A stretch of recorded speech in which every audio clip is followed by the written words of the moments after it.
السلام علیکم ورحمۃ اللہ۔ اعوذ باللہ السمیع العلیم من الشیطان الرجیم من حمزہ ونفخہ ونفثہ۔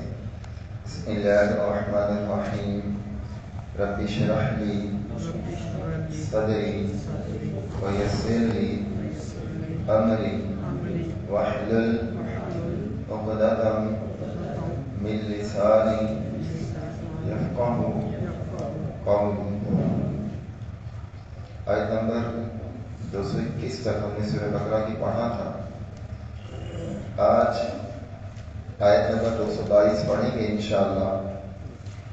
اس آیت کو پڑھنے سے پہلے یہ بات ذہن میں رکھیں کہ اسلام حیا والا مذہب ہے، بلکہ یہ بات ارشاد فرمائی کہ الحیاء من الایمان، حیا ایمان کا حصہ ہے، اور یہ دونوں لازم اور ملزوم ہیں۔ اگر کسی میں حیا نہیں ہوگی تو اس میں ایمان بھی نہیں رکے گا۔ جب حیا کسی سینے سے نکل جاتی ہے، کسی دل سے نکل جاتی ہے، تو وہاں ایمان بھی نہیں بچتا، ایمان بھی نکل جاتا ہے۔ حیا ایمان کا حصہ ہے، اور طہارت کے مسائل جو کتاب و سنت میں مذکور ہیں قرآن و احادیث کے اندر، وہ اللہ تعالیٰ نے بیان کیے ہیں، اللہ کے پیارے پیغمبر نبی صلی اللہ علیہ وسلم نے بیان کیے ہیں۔ اور ان اللہ لا یستحیی من الحق، اللہ تعالیٰ حق بات کہنے سے شرماتا نہیں ہے۔ بسا اوقات لوگوں کے ذہن میں یہ باتیں آتی ہیں کہ اس طرح کے مسائل کیوں آ رہے ہیں۔ یہ طہارت کے مسائل ہیں کہ انسان جب ان مسائل کو سمجھے گا، ان پر عمل کرے گا تو وہ پاک ہوگا،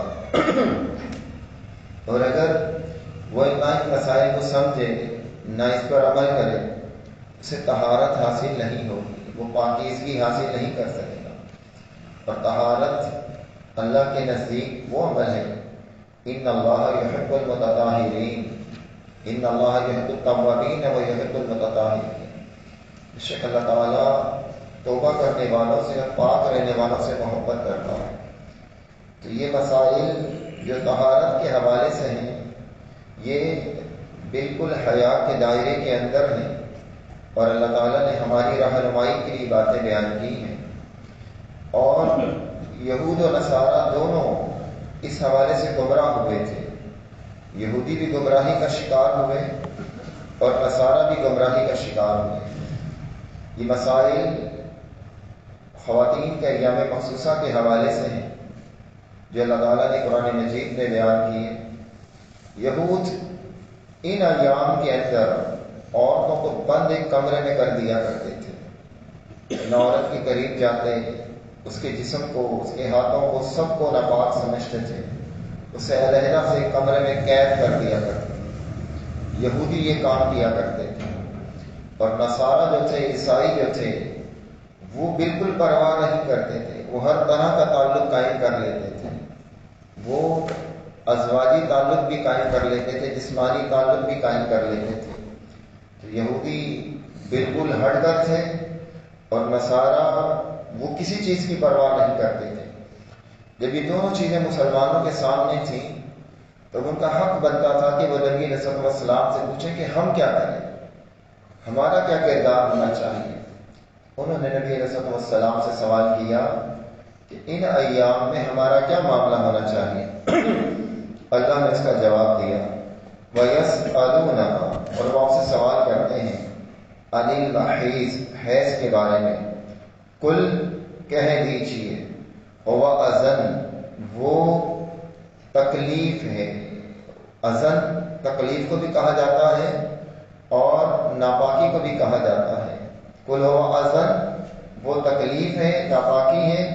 فَاعْتَزِلُوا النِّسَاءَ، چنانچہ تم الگ رہو عورتوں سے، فِي الْمَحِيضِ، حیض میں، وَلَا تَقْرَبُوهُنَّ، اور نہ قریب جاؤ بغرض صحبت ان کے، حتیٰ یہاں تک کہ وہ یطہرن، وہ پاک ہو جائیں، فَإِذَا، پھر جب، تطہرن، وہ پاک ہو جائیں، فَأْتُوهُنَّ تو تم آؤ ان کے پاس من حیث جہاں سے امرکم اللہ حکم دیا تمہیں اللہ نے ان اللہ بے شک اللہ تعالی یحب التوابین پسند کرتا ہے توبہ کرنے والوں کو ویحب المتطہرین اور اللہ پسند کرتا ہے پاک صاف رہنے والوں کو۔ اس آیت میں یہ حکم دے دیا گیا کہ تم ان سے علیحدہ رہو، اور اس کی صراحت احادیث میں ملتی ہے کہ صرف جسمانی اور ازواجی تعلق قائم نہیں کرنا، اور یہ تعلق تو قائم نہیں کرنا، اور عورت ان ایام کے اندر نماز نہیں پڑھتی، وہ نماز قائم نہیں کرے گی، روزے کی قضا دے گی، روزہ بھی نہیں رکھے گی لیکن روزہ بعد میں رکھے گی۔ یہاں ایک اور بڑا لطیف نقطہ سمجھ میں آنے والا ہے کہ نماز وقت پر ہے، جب مرضی نہیں ہے۔ جب مرضی ہوتی تو اس عورت کو بھی یہ حکم دیا جاتا کہ یہ نمازیں بعد میں بھی پڑھ۔ جب اسے یہ حکم دیا جا رہا ہے کہ روزہ بعد میں رکھ لو تو یہ حکم دیا جاتا کہ یہ نمازیں بھی بعد میں پڑھ لو۔ اسے ان نمازوں کے پڑھنے کا حکم نہیں دیا گیا۔ ان ایام میں اللہ نے اس پر نمازیں معاف کر دی، لیکن اس کی ادائیگی دوبارہ نہیں رکھی گئی کہ آپ نے اس کو بعد میں پڑھنا ہے۔ اس سے ان لوگوں کا رد ہوتا ہے جو قضائے عمری کے قائل ہیں، جو کہتے ہیں زندگی بھر کی نمازیں پڑھنی ہیں، اگر کوئی نہیں پڑھتا تھا تو کہتے ہیں انہوں نے پڑھ لی۔ یہاں تو اللہ ایک ہفتے کی نمازوں کا قضا کا حکم نہیں دے گا، تو زندگی بھر کی نمازیں کہاں؟ لیکن وہ روزہ بھی نہیں رکھے گی، روزے کی قضا کا حکم دیا، اور یہ حکم مسافر اور مریض کے لیے بھی ہے۔ اچھا، کچھ اور کام بھی نہیں کرے گی، وہ مسجد میں داخل نہیں ہوگی الا یہ کہ کوئی راستہ ہو، جیسے چھت پر کوئی امام یا مؤذن کی رہائش ہے، اب عورت گزر کر جاتی ہے صفوں کے پاس سے، الا عابری سبیل، گزرنے پر کوئی گناہ نہیں ہے، گزر سکتی ہے، حج کے سارے ارکان ادا کر سکتی ہے سوائے بیت اللہ کے طواف کے، طواف نہیں کر سکتی کیونکہ طواف کے لیے اسے مسجد حرام میں داخل ہونا پڑے گا۔ آج کے اس دور میں وہ صفا مروا کی صحیح بھی نہیں کر سکتی کیونکہ صفا اور مروا مسجد کے اندر آ گئے، وہ مسجد کی حدود میں آ گئے، یہ کام وہ نہیں کر سکتی۔ باقیہ قرآن مجید کو ہاتھ نہیں لگا سکتی، قرآن مجید اٹھا نہیں سکتی، زبانی جو اسے یاد ہے وہ پڑھ سکتی ہے، ذکر و اذکار کر سکتی ہے۔ نبی علیہ الصلوۃ والسلام ان دنوں میں سیدہ عائشہ رضی اللہ تعالیٰ عنہ کی گود میں سر رکھ دیتے تھے اور قرآن کی تلاوت کرتے تھے۔ ہم عائشہ رضی اللہ عنہ فرماتی کہ میں ان ایام میں ہوتی، نبی علیہ الصلوۃ والسلام اپنا سر میری گود میں رکھ دیتے اور قرآن کی تلاوت کرتے۔ کہ عورتیں ان دنوں میں عام طور پر ذکر و اذکار سے بھی دور رہتی ہیں، حالانکہ انہیں صبح شام کے اذکار کرنے چاہیے، جو کچھ انہیں یاد ہے وہ پڑھنا چاہیے، لیکن قرآن کی باقاعدہ تلاوت نہیں کر پاتی، تو نبی علیہ السلام ان کی گود میں سر رکھ کر قرآن پڑھتے کہ وہ بھی قرآن سن لیں۔ علی بن مدینی رحمہ اللہ امام بخاری کے استاد ہیں اور بہت بڑے عالم ہیں، بہت بڑے محدث تھے۔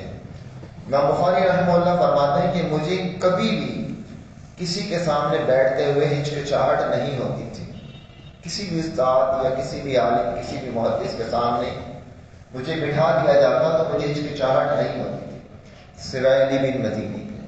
اللہ تعالیٰ نے انہیں بہت علم دیا تھا، امام بخاری ان کے شاگرد ہیں۔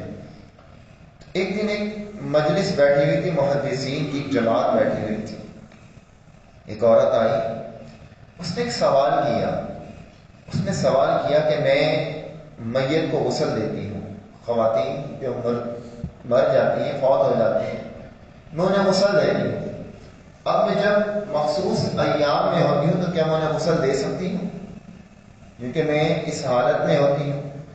اب ایک عالم، دو، تین، چار، ایک مجلس بیٹھی ہوئی، لیکن سب خاموش، کوئی جواب نہیں دے رہا۔ یہ ہے علم، جس کو دل چاہا بول دیا نہیں، کیونکہ جواب کے لیے دلیل چاہیے، اور دلیل محمد رسول اللہ صلی اللہ علیہ وسلم کا فرمان ہو یا اللہ کی کتاب ہو۔ اب کوئی عالم جواب نہیں دے رہا، اتنے میں علی بن مدینی رحمہ اللہ تشریف لائے۔ اور علی بن مدینی رحمہ اللہ کے سامنے یہی سوال رکھ دیا گیا کہ یہ عورت آئی ہوں یہ سوال کر رہی میں ان ایام میں ہوتی ہوں تو کیا میں میت کو غسل دے دوں؟ انہوں نے کہا دے دو۔ اب سب نے یہ نہیں کہا کہ علی بن مدینی نے کہا تو ٹھیک ہے، سب نے کہا کہ دلیل کیا ہے؟ کہا یہ روایت صحیح بخاری میں بھی ہے، جو روایت اب بیان کر رہا ہوں، جو دلیل علی بن مدینی رحمہ اللہ نے دی۔ کہا کہ ایک دن نبی علیہ الصلوۃ والسلام نے سیدہ عائشہ رضی اللہ عنہ سے فرمایا کہ عائشہ مجھے جا نماز پکڑاؤ۔ تو عائشہ رضی اللہ عنہ کہنے لگی کہ میں مخصوص ایام سے ہوں، میں حیض سے ہوں۔ آپ نے فرمایا کہ عائشہ حیض تمہارے ہاتھوں میں تو نہیں، مجھے جا نماز پکڑاؤ۔ تو کہا جب نبی علیہ الصلوۃ والسلام نے یہ بات کہی تو یہ دلیل ہے کہ ہاتھ پاک ہے۔ جب آپ نے ہاتھوں سے کہا کہ جا نماز پکڑاؤ، اس نے غسل ہاتھوں سے دینا ہے، ہاتھ ناپاک نہیں ہے، وہ غسل دے سکتی ہے۔ تو یہ دلیل ہے۔ عورت وہ سوائے اس کام کی جس سے اللہ نے روکا ہے، خصوصی جسمانی تعلق، اس کے سوا سارے کام کر سکتی ہے۔ مسجد میں داخل نہیں ہو سکتی، قرآن کی تلاوت زبانی کر سکتی، قرآن کو اٹھا نہیں سکتی، نماز نہیں پڑھے گی، بیت اللہ کا طواف نہیں کرے گی، صفا مروہ کی صحیح بھی یاد نہیں کرے گی۔ اب اللہ رب العزت نے یہ احکامات دیے۔ اب اگر کوئی شخص ان ایام کے اندر اپنی بیوی کے ساتھ خصوصی تعلق قائم کر لیتا ہے تو اسے کفارہ دینا پڑے گا۔ شریعت نے اس کا کفارہ رکھا ہے۔ جامع ترمذی کی روایت ہے، نبی علیہ السلام فرماتے ہیں کہ جو یہ تعلق قائم کرے ایام کے دوران اسے 1 دینار صدقہ دینا پڑے گا۔ دینار سونے کا ہوتا ہے اور دینار کا وزن 4.365 گرام تھا۔ آج سونے کا جو ریٹ ہے 1,60,000 تقریباً ہے، تو 1 دینار کی قیمت 60,000 روپے بنتی ہے۔ اگر کوئی ان ایام میں یہ کام کر لے تو اسے 60,000 روپیہ کفارہ دینا پڑے گا۔ اور پھر جو ان ایام کے آخر میں کرے، مطلب یہ ایام 7 دن ہے 6 دن ہے، جو 7ویں دن کرے یا 6ٹھے دن کرے، ہر ایک کے ایام الگ ہیں، جو آخر میں کرے تو فرمایا اسے نصف دینار کفارہ دینا پڑے گا۔ یہ صحیح روایت ہے۔ نبی علیہ الصلوۃ والسلام نے یہ باتیں ہمیں بتائیں، کیوں؟ کہ ہم ان پر عمل کریں، ان میں جھجکیں نہ۔ یہ اللہ تعالیٰ نے احکامات رکھے ہیں، اور اس کے علاوہ بعض خواتین کو بلیڈنگ ہوتی ہے، جیسے نبی علیہ السلام کے پاس کچھ عورتیں آئیں، ان ایک بیماری کے طور پر یہ معاملہ تھا، اسے استحاضہ کہا جاتا ہے۔ یہ حیض ہے، اسے استحاضہ کہا جاتا ہے۔ اس میں نماز معاف نہیں ہے، اس کے احکامات اس سے الگ ہیں۔ وہ عورت کی پاکیزگی ہے، وہ صرف ایک بیماری ہے، ایک رگ ہے جس کی ڈیمیج ہونے کی وجہ سے اسے یہ تکلیف اور اذیت ہوتی ہے۔ وہ ان دنوں میں نماز بھی پڑھے گی، دیگر کام بھی کرے گی۔ پھر آگے اللہ نے فرمایا نساؤکم، تمہاری عورتیں حرث لکم، کھیتی ہیں تمہارے لیے، فأتوا حرثکم، لہذا تم آؤ حرثکم، اپنی کھیتی میں، انا شئتم، جس طرح تم چاہو، وقدموا لانفسکم، اور آگے بھیجو نیک عمل، لانفسکم، اپنے نفسوں کے لیے، واتقوا اللہ، اور تم ڈرو اللہ سے، واعلموا، اور جان لو، انکم، کہ یقیناً تم ملاقوہ، اس اللہ سے ملنے والے ہو، وبشر المؤمنین، اور خوشخبری سنا دیجیے مومنوں کو۔ کچھ لوگ ان کی عادت ہوتی ہے کہ ہر چیز پہ اعتراض کرتے ہیں، وہ بس ضد کی وجہ سے ایسا کرتے ہیں، بغیم بینہم، انہیں ضد ہوتی ہے۔ ایسے کچھ لوگوں کو اسلام سے ضد ہے، وہ اسلام کی ہر بات پر اعتراض کرنا اپنا منہج بنا لیتے ہیں اور اپنی عادت بنا لیتے ہیں، اور سادہ جو مسلمان وہ بیچارے پریشان ہو جاتے ہیں۔ ابھی اس آیت میں فرمایا کہ نساؤکم حرث لکم، عورتیں تمہاری کھیتی ہیں۔ وہ کہتے ہیں دیکھو جی اسلام نے عورت کو کھیتی بنا دی، عورت کو حق ہی نہیں دیا، اسے کھیتی کے طور پر پیش کر دیا۔ کیا عورت کھیتی ہو سکتی ہے؟ اگر آپ اس آیت کو ہم دوسرے معنوں میں لیں، یہی بات ہم کہتے ہیں کہ نساؤکم حرث لکم، عورتیں تمہاری کھیتی ہیں۔ ہم تو شہری علاقے میں رہتے ہیں نا، جو دیہاتی علاقوں میں رہتے ہیں، کھیتی باڑی کرتے ہیں، پتہ ہے کسان کھیتی باڑی کرتا ہے، اسے عربی میں حارث کہتے ہیں، کھیتی باڑی کرنے والا، اس کے نزدیک سب سے اہم چیز اس کا کھیت ہوتا ہے، اسے کسی چیز کی کوئی پرواہ نہیں ہوتی، اور اپنے کھیت کے لیے وہ ایک حد مقرر کی ہوتی ہے ان لوگوں نے، اس میں پانی آتا ہے، اس میں کھیتی باڑی ہوتی ہے، اس میں اگر کوئی 19-20 ہو جائے، کوئی اس کھیتی میں گھسنا چاہے تو اس پر قتل و غارت غریبی ہو جاتی ہے، ہوتی کہ نہیں ہوتی؟ تو کسان کے نزدیک سب سے اہم ترین چیز کیا ہوتی ہے؟ اس کی کھیتی، اور وہ اس کے اندر کسی کو گھسنے نہیں دیتا، اور پھر جب وہ کھیتی لہلاتی ہے اسے بڑی پسند آتی ہے، اور کسان اس کھیتی پر محنت بھی کرتا ہے، اس کھیتی کا خیال بھی رکھتا ہے۔ قرآن نے عورت کو باغ نہیں کہا، کھیتی کہا۔ باغ میں محنت نہیں کرنی پڑتی، باغ پہ تو آدمی جاتا ہے، تھوڑی دیر انجوائے کرتا ہے، واپس آ جاتا ہے، وہاں تو پھل لگتے رہتے ہیں، ٹوٹتے ہیں، پھر لگ جاتے ہیں۔ کھیتی کی نگہداشت کرنی پڑتی ہے، کھیتی کی حفاظت کرنی پڑتی ہے، اور کھیتی سے اسے لگاؤ ہوتا ہے، اور کھیتی کا وہ خیال رکھتا ہے، اور پھر اس پر بیج ڈالنا، اس کی کاشتکاری کرنا، پھر اس پر کیڑا نہ لگ جائے اس کا بھی وہ خیال رکھتا ہے، پھر اس پر اگر وہ گھاس پھوس علیحدہ اگاتی ہے تو اسے کاٹ کر اس کی صفائی بھی کرتا ہے۔ تو جتنا کسان کھیت کا خیال کرتا ہے نا، اتنا کسی اور چیز کا نہیں کرتا۔ تو اگر ایک مرد اپنی بیوی کا اتنا خیال کرے تو اس بیوی کی خوشی اور راحت کا کوئی کہنا ہوگا؟ کوئی اس کا مقام اور مرتبہ ہی نہیں ہوگا۔ اب اس معنی میں لو نا، آپ کیوں سے ڈیگریڈ کرنے کی کوشش کرتے؟ نساؤکم حرث لکم، عورتیں تمہاری کھیتی ہیں، اور اللہ تعالیٰ نے اس پیرائی میں جو بات بیان کی ہے، اگر ہم کسان اور کھیتی کا تعلق دیکھیں اور کسان سے پوچھیں کہ اس کے نزدیک کھیتی کی ویلیو کیا ہے، کھیتی کی اہمیت کیا ہے، تب اندازہ ہوگا کہ ایک مرد کے نزدیک عورت کی ویلیو اور اہمیت کیا ہوتی ہے۔ پھر آگے فرمایا فَأْتُوا حَرْثَكُمْ أَنَّىٰ شِئْتُمْ، تم آؤ اپنی کھیتی میں جس طرح تم چاہو۔ اور اللہ نے اس مرد کو یہ حق اور اختیار دیے کہ جب چاہے وہ اپنی بیوی کے پاس آ سکتا ہے، وہ کسی اور کے پاس جانے کے لیے پابند ہوتا ہے۔ آپ کو منع کیا گیا کہ آپ عشاء کے بعد کسی کے گھر نہ جائیں، آپ فجر کی نماز سے پہلے نہ جائیں، آپ عین دوپہر کے وقت نہ جائیں، کسی کے گھر آپ جائیں وہ آپ سے کہے لوٹ جاؤ تو آپ لوٹ جائیں، لیکن آپ کی بیوی کے ساتھ آپ کا یہ تعلق نہیں ہے، جب چاہیں آپ اپنے گھر آ سکتے ہیں۔ کوئی آپ کو روکے گا کہ اس ٹائم کیوں آ گئے؟ کوئی آپ پر اعتراض کرے گا؟ شریعت نے آپ کو یہ حق دیا ہے۔ وَقَدِّمُوا لِأَنفُسِكُمْ، اور آگے بھیجو نیک عمل اپنے نفسوں کے لیے، جو بھی نیکی کرو گے اسے آگے پاؤ گے۔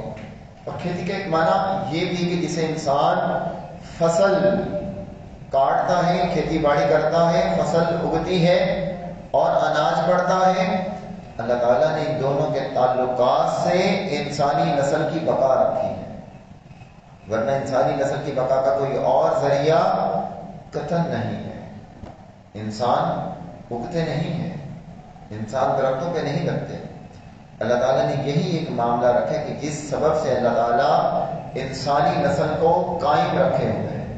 یہ تو اللہ کی مرضی ہے کہ اللہ نے عیسیٰ علیہ السلام کو بن باپ کے پیدا کر دیا، لیکن معجزات ہر ایک کے ساتھ ہر وقت نہیں ہوتے۔ اللہ نے تو اپنی قدرت دکھائی کہ اللہ ایسا کر سکتا ہے، اللہ اس بات کا پابند اور مجبور نہیں ہے کہ وہ انسانی بقا کے لیے انسان کا سہارا لے۔ اللہ نے ایک سبب بنایا ہے، ایک ذریعہ بنایا ہے، اور اس میں بھی آپ کے لیے اجر رکھا ہے، اس عمل میں بھی اللہ نے اجر رکھا ہے۔ صحابہ حیران ہوئے کہ کیا اس میں بھی اجر ہے؟ یہ تو کل ہماری نفسانی خواہش ہے۔ فرمایا کہ تم یہ کسی غیر سے پورا کرو تو تمہیں گناہ ملے گا؟ فرمایا ہاں تمہیں گناہ ملے گا۔ فرمایا جب تم حرام جگہ پر یہ خواہش پوری کرو تو تمہیں گناہ ملے گا، تو جب تم حلال جگہ پر پوری کرو گے تو تمہیں اجر ملے گا، اللہ تمہیں اجر دے گا۔ واتقوا اللہ، اور اللہ سے ڈرو، واعلموا، اور جان لو، انکم، بے شک تم، یقیناً تم، ملاقوہ، اللہ سے ڈرنے والے ہو۔ اور جو تمہاری کھیتی تو ہے، اللہ نے تمہیں ان پر رکھا تو ہے، لیکن یہ جان رکھو کہ ان پر ظلم اور زیادتی نہیں کرنی، تمہیں اللہ سے ملاقات کرنی ہے، اللہ سے ملنا ہے، اللہ سے ملاقات ہونی کہ ظلم اور ستم کرو گے تو اللہ کے یہاں جواب دو گے. اور پھر اس خاص تعلق کے لیے اللہ نے خاص مقام بھی بتلایا ہے. اس کے علاوہ کوئی کہیں اور سے کوئی تعلق قائم نہیں کرنا. قوم لوط والا عمل نہیں کرنا. اگر وہ عمل کیا، ابو داؤد کی روایت ہے، نبی صلی اللہ علیہ وسلم نے فرمایا کہ اس نے کفر کیا. وہ بندہ کفر کے قریب عمل کرتا ہے، یعنی ایسا ہے جیسے کوئی شخص کافر ہو جاتا ہے. اتنا سخت گناہ ہے. وبشر المؤمنین، اور خوشخبری سنا دیجئے مومنوں کو. ولا تجعلوا اللہ، اور نہ بناؤ تم اللہ کو عرضۃ نشانہ لایمانکم، واسطے اپنی قسموں کے. ان تبرؤ، یہ کہ تم نیکی نہیں کرو گے. وتتقوا، اور تقوی نہیں اپناؤ گے. وتصلحوا، اور صلح نہیں کراؤ گے. بین الناس، لوگوں کے درمیان. واللہ سمیع علیم، اور اللہ خوب سننے والا اور جاننے والا. اللہ کو نشانہ نہ بناؤ. کیا مطلب ہے اس کا؟ کبھی کبھی نا دنیاوی طور پر ہم ایک کام کرتے ہیں اور ہم سیف سائڈ رکھ کر نا کسی کو نشانہ بنا دیتے ہیں. کام ہم نے کیا ہوتا ہے لیکن ہم نشانہ کسی ملازم کو بنا دیتے ہیں، کسی بیوی کو بنا دیا، بھائی کو بنا دیا، کسی اور کو بنا دیا، یا کسی کا نام لے کر ہم کوئی کام کر جاتے ہیں. کہتے ہیں اس نے کہا تھا ایسا، اس کی وجہ سے میں ایسا کر رہا ہوں. تو اللہ کو نشانہ نہ بناؤ تو مطلب کیا ہے کہ تم مثلا دو بھائی ہیں، اب کہو کہ اللہ کی قسم میں اس سے آئندہ بات ہی نہیں کروں گا. تو اللہ کو کیوں نشانہ بنا رہے؟ کیوں اللہ کی قسم کھا کر گناہ والا کام کر رہے؟ یہ تو قطع تعلق ہے نا، کہ آپ اپنے بھائی سے بات چیت بند کر رہے ہیں اور کہہ رہے ہیں کہ میں اس سے کوئی تعلق نہیں رکھوں گا. اللہ کو کیوں بیچ میں لا رہے اس گناہ کے اندر؟ یا آپ کہہ رہے کہ میں اس کو صدقہ نہیں دوں گا، اس نے میرے ساتھ زیادتی کی ہے، کوئی آپ کا رشتہ دار ہے، آپ اس کو صدقہ دیتے ہیں، اب وہ کبھی آپ کے ساتھ کہیں سی بات کر جاتا ہے، آپ کو بری لگتی ہے، اب آپ کہتے ہیں اللہ کی قسم آج کے بعد تو میں سے کچھ نہیں دوں گا، آپ نے قسم کھا لی. اللہ کو کیوں نشانہ بناتے ہو؟ سیدنا ابوبکر صدیق رضی اللہ تعالیٰ عنہ نے ایسا کیا تھا. مصطح رضی اللہ تعالیٰ عنہ غریب صحابی تھے، ابوبکر صدیق رضی اللہ تعالیٰ عنہ ان کی مدد کیا کرتے تھے. پھر جب سیدہ عائشہ رضی اللہ عنہ پر تہمت لگی تو بعض سادہ مسلمان بھی اس پروپیگنڈے کا شکار ہو گئے تھے. مصطح بھی اس کا شکار ہو گئے. مصطح رضی اللہ عنہ نے وہی بات کہی جو منافقین کر رہے تھے. ابوبکر صدیق رضی اللہ عنہ جب یہ بات سنی اور برات کی آیتیں نازل ہوئی تو کہا کہ آج کے بعد میں مصطح کو کچھ نہیں دوں گا. اللہ نے سورہ نور میں آیات نازل کی کہ تم نہیں چاہتے کہ اللہ تمہیں معاف کرے؟ کہا کہ نہیں میں دوں گا. اللہ کا نام لے کر گناہ کی بات نہیں کرنی چاہیے. بس خلاصہ یہ ہے، اب لوگ جیسے لڑکے اور لڑکیاں غلط قسم کے تعلقات قائم کرتے ہیں اور اللہ کی قسمیں کھا کر وعدے اور عہد کر رہے ہوتے ہیں، سب گناہ کے کام ہیں. اللہ کا نام لے کر گناہ کی باتوں پر وعدے کیے جا رہے ہیں، یہ اللہ کا نام لے کر نیکی سے روکا جا رہا ہے، تقوی سے روکا جا رہا ہے. تو اللہ کو نشانہ نہ بنا. اور اگر کوئی شخص ایسی قسم کھا لے اسے چاہیے کہ قسم توڑ دے، اس قسم کا کفارہ دے. 3 دن کے روزے رکھے یا ایک غلام کو آزاد کرے، نہیں تو 10 مسکینوں کو کھانا کھلائے. ایسی قسمیں اللہ کے ہاں قابل قبول نہیں ہوگی. اگر غلط قسم آپ نے کھا لی ہے تو اسے توڑ دینا چاہیے. ابو موسیٰ اشعری رضی اللہ تعالیٰ عنہ سے بخاری میں ایک دن مرغی کھا رہے تھے، چکن کھا رہے تھے. چکن پہ بڑا اعتراض کیا جاتا ہے کہ یہ مرغی یہ کھاتی ہے، اس کی خوراک یہ ہے، اس کو یہ کھلایا جاتا ہے، اس کو وہ کھلایا جاتا ہے. تو مرغی مکلف تھوڑی ہے، اللہ نے اس کے لیے کوئی حلال اور حرام کے ضابطے تھوڑی رکھے کہ یہ کھائے گی تو مرغی حلال ہے، وہ کھائے گی تو حرام ہے. جانوروں کے لیے تو کوئی مکلف ہے ہی نہیں، کوئی ضابطے ہی نہیں ہے. یا تو شریعت نے کہا ہوتا کہ مرغی اگر یہ چیز کھائے تو حلال ہے، یہ کھائے تو حرام ہے. کوئی ایسا ضابطہ نہیں ہے شریعت کا. ابو موسیٰ اشعری رضی اللہ تعالیٰ عنہ مرغی کھا رہے تھے، صحیح بخاری کی روایت ہے. ایک شخص آیا، پاس کھڑا ہو گیا. ابو موسیٰ اشعری رضی اللہ عنہ نے اس کو بلایا، کہا آؤ کھانا کھاؤ میرے ساتھ، مرغی کھاؤ. کہتا ہے نہیں میں نے مرغی نہیں کھانی، میں نے اس کو گندگی کھاتے ہوئے دیکھا تھا، میں نے اس کو گندگی کھاتے ہوئے دیکھا تھا اور میں نے قسم کھا لی کہ آج کے بعد مرغی نہیں کھاؤں گا. کیا کھاتے ہوئے دیکھا تھا؟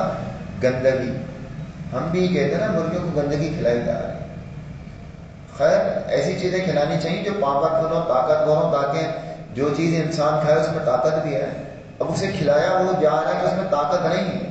ہم کھاتے تو ہمیں طاقت نہیں آتی، لیکن ہم اسے غلط نہیں کہہ سکتے کہ یہ غلط ہے، اس کا کھانا غلط ہے، نہیں کھائیں. ایسا کچھ نہیں. ابو موسیٰ اشعری رضی اللہ عنہ سے کہا آؤ مرغی کھاؤ، قسم کا کفارہ دینا. میں نے رسول اللہ صلی اللہ علیہ وسلم کو مرغی کھاتے نہیں دیکھا. اسے بخاری کہہ رہا. اب اگر وہ گندگی کھاتی تھی تو کوئی بات نہیں، اس کو کہا کہ تم قسم کا کفارہ دینا. اس نے قسم کھا لی تھی نا مرغی نہیں کھاؤں گا. تو کوئی ایسی قسم کسی نے کھائی ہوئی ہو اب وہ سوچے نہیں جی میں نے تو اللہ کا نام لے کر قسم کھائی ہے، مجھے پوری کرنی ہے. ایسی قسمیں پوری نہیں کرنی چاہیے، توڑ دینی چاہیے. اس کا کفارہ دے کر لا یؤاخذکم اللہ، نہیں مواخذہ کرے گا تمہارا اللہ باللغو، لغو پر، فی ایمانکم، تمہاری قسموں میں، ولکن یؤاخذکم، اور لیکن وہ مواخذہ کرے گا تمہارا بما کسبت، ان پر جن کا کسبت کسب کیا، قلوبکم، تمہارے دلوں نے. واللہ غفور الرحیم، اور اللہ بہت بخشنے والا خوب بردبار ہے. اللہ تمہاری لغو قسموں پر کفارہ نہیں کرے گا. لغو قسمیں کیا ہے؟ اصل میں عربوں کی عادت ہے وہ بات بات پہ کیا کہتے ہیں واللہ باللہ تاللہ، واللہ باللہ تاللہ، یہ ان کی زبان پر چڑھا ہوا ہے. واللہ کا مطلب ہوتا ہے اللہ کی قسم، باللہ کا مطلب ہوتا ہے اللہ کی قسم، تاللہ کا مطلب ہوتا ہے اللہ کی قسم. با، تا اور واو یہ تینوں قسمیاں ہیں. جب اللہ کے نام کے ساتھ استعمال ہوتا ہے تو اس کا مطلب ہوتا ہے اللہ کی قسم. اب یہ بات لوگوں کی زبان پہ چڑھا ہوتا ہے، ان کا ارادہ نہیں ہوتا قسم کھانے کا، لیکن زبان پہ چڑھا ہوتا ہے. جیسے ہمارے اردو میں بھی کہتے ہیں لوگ بات بات پہ قسم کھاتے ہیں، اللہ کی قسم، قسم سے قسم سے قسم سے، کہ زبان پہ چڑھا. ایسی قسمیں لغو ہیں، ان پر کوئی کفارہ نہیں ہوتا.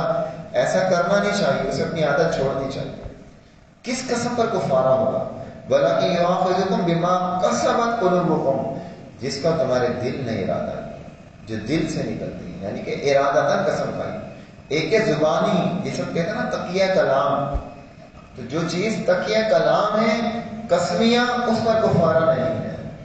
لا یؤاخذکم اللہ باللغو فی ایمانکم، یہ بات سورہ مائدہ میں بھی آئے گی کہ یہاں قسم کا کفارہ بتایا. ایسی قسموں کو کوئی کفارہ نہیں. ہاں جو دل کے ارادوں سے کھائیں ان پر کفارہ بھی ہوگا، ان پر مواخذہ بھی ہوگا. اب دیکھیں اعمال دو طرح کے ہیں. ایک عمل ہمارا جسم کا ہے، ہم ہاتھ سے، پیر سے، جسم سے عمل کرتے ہیں، زبان سے عمل کرتے ہیں. ایک عمل ہمارا دل کا بھی ہے، ہمارا دل بھی عمل کرتا ہے. یہاں دل کے عمل کی بات ہے نا کہ بما کسبت قلوبکم، جس پر تمہارے دلوں نے عمل کیا، جو تمہارے دلوں نے کام کیا. دل کے بہت سارے اعمال ہیں.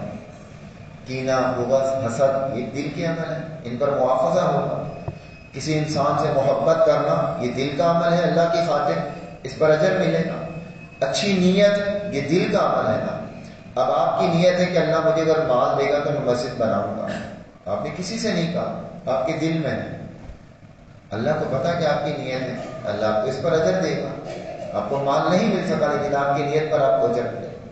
تو دل کے اعمال پر گرفت بھی ہوگی اور دل کے اعمال پر اجر بھی ملے گا. تو وہ قسمیں جو ہم ارادتاً کھاتے ہیں اور وہ اس میں ہمیں پتا ہوتا ہے کہ ہم واقعتاً ایک چیز ہمارے دل میں نیت ہوتی ہے، ہم کہتے ہیں کہ ہاں میں یہ کام نہیں کرتا، اس قسم پر ہمارا کفارہ ہے. واللہ غفور الرحیم، اور اللہ بہت بخشنے والا اور معاف کرنے والا ہے. للذین یؤلون من نسائہم، ان لوگوں کے لیے جو قسم کھا لیتے ہیں، من نسائہم، اپنی عورتوں کے پاس جانے سے. پہلے قسم کے بارے میں بتلا دیا، اب عورتوں کے حوالے سے قسم کا تذکرہ کیا. تربصوا، وہ انتظار کرتا ہے، اربعۃ اشہر، 4 مہینے. فَإِن فَاءُوا، پھر اگر وہ رجوع کر لیں، فَإِنَّ اللَّهَ غَفُورٌ رَحِيمٌ، تو بلا شبہ اللہ بہت بخشنے والا، نہایت رحم کرنے والا. اس کو ایلا کہتے ہیں. کوئی مرد یہ قسم کھا لے کہ میں اپنی بیوی کے پاس نہیں جاؤں گا، یہ قسم کھانی نہیں چاہیے، یہ غلط طریقہ ہے. لیکن کوئی قسم کھا لیتا ہے کہ میں اپنی بیوی کے پاس نہیں جاؤں گا، اس سے ناراض ہو جاتا ہے اور جسمانی تعلق قائم نہیں کرتا. اس کی حد زیادہ سے زیادہ 4 مہینے ہے. 4 مہینے بعد اس کو چاہیے کہ یا اس کو طلاق دے دیں، اور اگر وہ طلاق نہیں دیتا، آگے بات آ رہی، پھر عورت کو چاہیے کہ قاضی سے رجوع کرے. بعض علماء کا قول ہے کہ اگر وہ قسم کھا لے کہ میں اپنی بیوی کے پاس نہیں جاؤں گا اور 4 مہینے تک وہ نہ گیا قسم کھانے کے بعد، تو طلاق ہو جائے گی. لیکن اس کی کوئی دلیل احادیث سے نہیں. تو بعض اہل علم کہتے ہیں کہ طلاق نہیں ہوگی کیونکہ اگلی آیت صراحت کر رہی کہ طلاق نہیں ہوگی. تو اگر کوئی قسم کھا لے کہ میں بیوی کے پاس نہیں جاؤں گا، 4 مہینے گزر جائیں، اب قاضی سے کہا جائے گا یا تو اس کو بیوی بنا کر رکھو یا اس کو طلاق دو. ایسا نہیں عورت کو لٹکا کر رکھ دیا، یہ غلط طریقہ. ہاں اگر اس نے قسم نہیں کھائی اور وہاں رضامندی سے شوہر بیوی سے دور ہے، جیسے سعودیہ چلے جاتے ہیں، کسی اور ملک چلے جاتے ہیں، سال 2 سال رہتے ہیں، یہ طریقہ اخلاقی طور پر اچھا نہیں ہے. میاں بیوی کی رضامندی سے وہ رہ سکتا ہے، طلاق تو نہیں ہوگی، لیکن اس کے حقوق ہیں، جسمانی حقوق ہیں، اس کے پورے نہیں ہو پا رہے، دونوں کے نہیں پورے ہو پا رہے. تو اخلاقی طور پر یہ طریقہ اچھا نہیں. لیکن اگر کسی نے قسم کھا لی تو پھر یا تو وہ طلاق دے یا بیوی بنا کر رکھے. اگر وہ طلاق نہیں دے رہا پھر عورت کورٹ کے ذریعے فیصلہ لے سکتی، جسے ہم خلا کہتے ہیں. اگر قسم کھا لی فائن فاؤ، پھر اگر وہ رجوع کر لے، اس نے قسم کھائی تھی لیکن کسی بھی مہینے، پہلے مہینے، دوسرے مہینے، تیسرے مہینے اپنی قسم سے رجوع کر لیتا ہے، فَإِنَّ اللَّهَ غَفُورٌ رَحِيمٌ، اللہ معاف کرنے والا مہربان ہے. آگے بات مکمل ہو جاتی ہے اس حوالے سے. وَإِنْ عَزَمَ الطَّلَاقَ، اور اگر وہ عزم کر لیں طلاق کا، اگر قسم کھانے سے طلاق ہو جاتی تو یہ بات کہی نہ جاتی کہ وہ طلاق کا ارادہ کر لیں، طلاق تو ہو ہی چکی. پھر ان کا یہ جو یہ کہتے ہیں طلاق ہو گئی، ان کا موقف اس آیت سے رد ہو رہا ہے. وَإِنْ عَزَمَ الطَّلَاقَ، اور اگر وہ طلاق کا ارادہ رکھ لیں، فَإِنَّ اللَّهَ سَمِيعٌ عَلِيمٌ، تو اللہ خوب سننے والا اور خوب جاننے والا. اللہ جانتا ہے کہ اس کا ارادہ ہے. اسے چاہیے کہ طلاق دے کر پھر فارغ کر دے، اسے لٹکتا ہوا نہ چھوڑے. اسلام نے عورت کو عزت دی ہے. طلاق کی آیات اور طلاق کے معاملات انشاءاللہ چلیں گے. یہ مضمون طلاق کا شروع ہو رہا ہے. اللہ تعالیٰ نے عورت کو عزت دی ہے. اسلام سے زیادہ عزت کسی اور مذہب میں نہیں عورت کی، اور ہم سمجھتے ہیں کہ عورت کو اسلام نے عزت ہی نہیں دی. کل انشاءاللہ اس پر بات کریں گے کہ عورت کو کتنی عزت ملی ہے. بات لوگ ایک آیت آگے آ رہی ہے نا کہ جس میں یہ فرمایا گیا کہ وَلِلرِّجَالِ عَلَيْهِنَّ دَرَجَةٌ، کہ مردوں کو ان پر ایک فضیلت حاصل ہے. اس پہ بھی لوگ اعتراض کرتے ہیں، بولتے ہیں جی مردوں کو فضیلت دے دی، برابری نہیں رکھی اسلام نے. انشاءاللہ کل اللہ نے توفیق دی، زندگی دی تو بتائیں گے کہ اسلام نے کیا رکھا ہے. اللہ ہمیں عمل کی توفیق دے. کوئی بات یا سوال آپ کے ذہن میں تو پوچھو. آپ نے کہا 4 مہینے کا جیسے طلاق نہیں، مطلب قسمیں نہیں کھاتے لوگ، ناراض ہو کے اڑتے بیٹھ جاتے ہیں. اس میں کچھ نہیں ہوتا. اگر وہ قسم نہیں کھائی اس نے اور ناراض ہو کر بیٹھا ہوا ہے پھر طلاق تو اس میں بھی نہیں ہوگی قسم کھانے میں. لیکن اگر وہ صرف ناراض ہو کر بیٹھے ہوئے تو پھر وہ صلح کی طرف آنا چاہیے.